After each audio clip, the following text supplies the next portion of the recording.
मैं प्रांशी राठौर और आप देख रहे हैं नेक्स्ट 9 न्यूज। जैसा कि आप सभी जानते ही हैं कि महाराष्ट्र में सियासी उठापटक लंबे वक्त से चली आ रही है। महाराष्ट्र की राजनीति में क्या कुछ देखने को मिल रहा है, इस बात से आप सभी बखूबी वाकिफ हैं। शिवसेना के दोनों ही गुटों में इस वक्त भिड़ंत जारी है। चुनाव चिन्ह को लेकर और 16 विधायकों के अयोग्य ठहराने को लेकर सुप्रीम कोर्ट अब 29 अगस्त के दिन इस मामले में सुनवाई करेगा। लेकिन दूसरी ही तरफ मुख्यमंत्री एकनाथ शिंदे और डिप्टी सीएम देवेंद्र फडणवीस जो फैसले ले रहे हैं, उन फैसलों के खिलाफ है यहाँ पर महाविकास आघाड़ी। जी हाँ, हम बात कर रहे हैं यहाँ पर एनसीपी, शिवसेना और कांग्रेस के बारे में।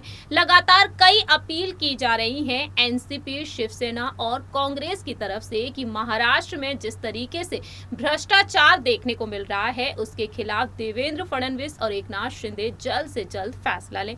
हमने अपनी बीती पिछली रिपोर्ट में कांग्रेस के नेता मिलिंद देवड़ा के बारे में बताया था कि वह चाहते हैं कि महाराष्ट्र में जिस तरीके से भ्रष्टाचार फैलता हुआ नजर आया है, उस पर अब जल्द से जल्द शिंदे सरकार एक्शन ले। लेकिन इसी बीच ये भी देखने को मिल रहा है कि एनसीपी प्रमुख शरद पवार भी लगातार अपनी बात रख रहे हैं। एक वक्त शरद पवार ने ये कहा कि महाराष्ट्र में जो नई सरकार बनी है, शिंदे और फडणवीस की सरकार बनी है, वह 6 महीने तक नहीं टिक पाएगी। लेकिन अब कहीं ना कहीं शरद पवार मजबूर होते हुए भी दिखाई दे रहे हैं। दरअसल आपको बता दें कि अब शरद पवार देवेंद्र फडणवीस को जल्द से जल्द फोन करने के लिए मजबूर भी हो सकते हैं। ऐसा हम इसलिए कह रहे हैं क्योंकि शरद पवार जो काफी ज्यादा शांत रहते हुए नजर आए जब शिवसेना के सांसद संजय राउत को ईडी ने अपनी हिरासत में लिया, और उस वक्त शरद पवार पर कई आरोप लगाए गए शिंदे गुट की तरफ से। लेकिन दूसरी ही तरफ अब देखा जाए तो शरद पवार चुप्पी तोड़ते हुए भी नजर आए। कहीं ना कहीं अब लगता है कि शरद पवार अब शिंदे सरकार के इन एक्शंस को लेकर अब जल्द ही देवेंद्र फडणवीस को कॉल भी कर सकते हैं। दरअसल आपको बता दें कि अब वजह यहाँ पर नजर आ सकते हैं एनसीपी के दिग्गज नेता नवाब मलिक। जी हाँ, आपको बता दें नवाब मलिक पर हाल ही में शरद पवार ने प्रतिक्रिया दी है। उन्होंने क्या कुछ कहा है ये भी आपको बताएंगे इस रिपोर्ट के जरिए। जानकारी के लिए आपको बता दें कि शरद पवार ने हाल ही में अपनी प्रतिक्रिया दी है नवाब मलिक को लेकर। उन्होंने यहाँ पर नवाब मलिक को लेकर काफी कुछ कहा है। उनका कहना है कि नवाब मलिक ने क्या किया। नवाब मलिक का दोष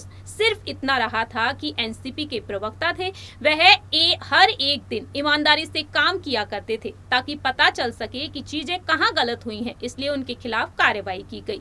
ये क्या मामला है? और ऐसे में देखा जाए तो जिस तरीके से मनी लॉन्ड्रिंग के मामले में नवाब मलिक फंसते हुए नजर आए हैं, उनको लेकर यहाँ पर शरद पवार ने अपनी बात रखी। उन्होंने कहा कि हमने देश में सूचना का अधिकार कानून पारित किया, वहीं यदि कोई नागरिक जानकारी मांगता है तो उसे प्रदान किया जाता है। नवाब मलिक पर जिस तरीके से आरोप लगाए गए उसको लेकर उन्होंने कहा कार्रवाई की गई तो हमारे कुछ साथियों ने सूचना का अधिकार कानून के तहत जानकारी मांगी और जवाब दिया गया कि उसने कोई काम नहीं किया, उसके खिलाफ आरोप लगाया गया। वहीं यहाँ पर उन्होंने और भी तरीके से अपनी बात को रखा। आपको बता दें नवाब मलिक जो बीते लंबे वक्त से जेल में बंद है, संजय राउत को लेकर वह यहाँ पर चुप्पी साधे हुए नजर आए। और अब कहीं ना कहीं लगता है कि जिस तरीके से एनसीपी के नेता, शिवसेना के नेता इन तमाम मामलों में फंसते हुए दिखाई दे रहे हैं, इसी बीच अब एमबीए को बचाने के लिए कहीं ना कहीं अब शरद पवार देवेंद्र फडणवीस को कॉल कर सकते हैं। हमारी इस रिपोर्ट में इतना ही। बाकी की तमाम अपडेट्स के लिए आप देखते रहिए नेक्स्ट 9 न्यूज।